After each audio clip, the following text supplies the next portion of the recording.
ভিডিওটা ছিল কিছুদিন আগে, আমার মা এসেছিল, তো হঠাৎ করেই এসেছিলো। এর জন্য দেখো আমার ছেলে হঠাৎ করে দেখে কতটা খুশি হয়ে গেছে। তো দিদন দিদন করে খুবই লাফাচ্ছিল। আর বাচ্চারা এত খুশি হয়। তো আমার বর বলছিল যে দিদন চলে যাবে, এর জন্য ওকে মারলো না, দিদন যাবে না। তারপর মাকে খেতে দিয়ে দিলাম। তো রান্না করেছিলাম ভেন্ডি ভাজা আর মাছের তরকারি আর চাটনি। তো মা ভাত উঠিয়ে দিচ্ছিল, অত ভাত খাবে না বলছিল। তো তারপরে আমি মাকে বললাম কি, মা তুমি তাহলে রেস্ট করো, আমি খড়িগুলো রেখে এসেছি, ওগুলো গুছিয়ে রাখি, ওর বাবা গিয়ে পরে নিয়ে আসবে টোটোতে করে। তো মা বললো তুই একা একা যাবি, একা গুছাবি, চল আমিও যাই। তো মাকে বারণ করলাম, তাও বললো মা যে যাবো আমিও। তো বললাম চলো তাহলে, একটু ঘুরেও আসবে।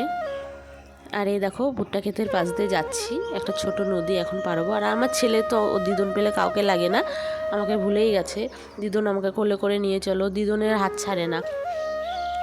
তারপরে যাচ্ছি, আর মা বলছিল, মার সঙ্গে গল্প করছিলাম যে মা উনুনেই রান্না করি, গ্যাস পাওয়া যাচ্ছে না, আর থাক আমারই তো সংসারে কিছু বাঁচবে। তো মা আমার কথা শুনে বলছিল যে আমার মেয়ে অনেক সংসারিক হয়ে গেছে। যে মেয়েকে বিয়ের আগে যদি বলতাম যে বাবারে আজকে উনুনে রান্না করছি, একটু কড়াইটা মেজে রাখিস, তো তখন আমি বলতাম না মা আমি পারবো না, মানে সব বাসন তোমার আমি মেজে দেবো, কড়াইটা মাজবো না, আমার নখ নোংরা হয়ে যাবে, নোকের ভিতরে কালি ঢুকবে, আমি পারবো না।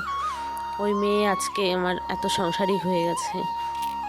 তো মা এই কথাগুলোই বলছিল। আর সত্যি একটা মেয়ে বিয়ের পর অনেকটা চেঞ্জ হয়, নিজের সংসারের জন্য না জানি কত কিছু করতে লাগে। তো আমরা এখন যাচ্ছি, আর চারিদিকে দেখো শুধু সবুজ আর সবুজ, চা পাতা বাগান। এত ভালো লাগে আমার এই জায়গাটায় আসলে পরে। আমার ছেলে তো প্রচণ্ড খুশি হয়ে যায়।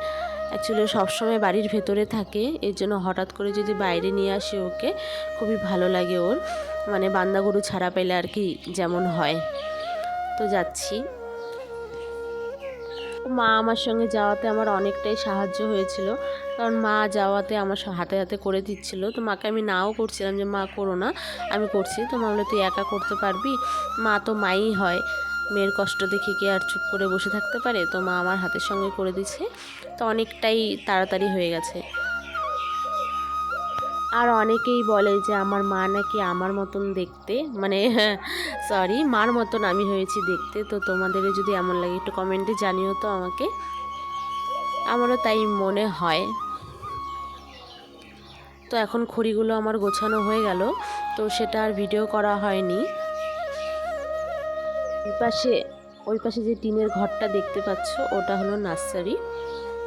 তো আমিও এগুলো সম্বন্ধে কিছু জানতাম না, আমি ভাবতাম নার্সারি মানেই ফুলের নার্সারি হয়, চা পাতারও যে হয় সেটা জানতাম না। তো খড়ি লোড করা হয়ে গেছে গাড়িতে। তো আজকের মতন ভিডিওটা এতটুকুই। টাটা বাই বাই, সবাই ভালো থেকো, সুস্থ থেকো।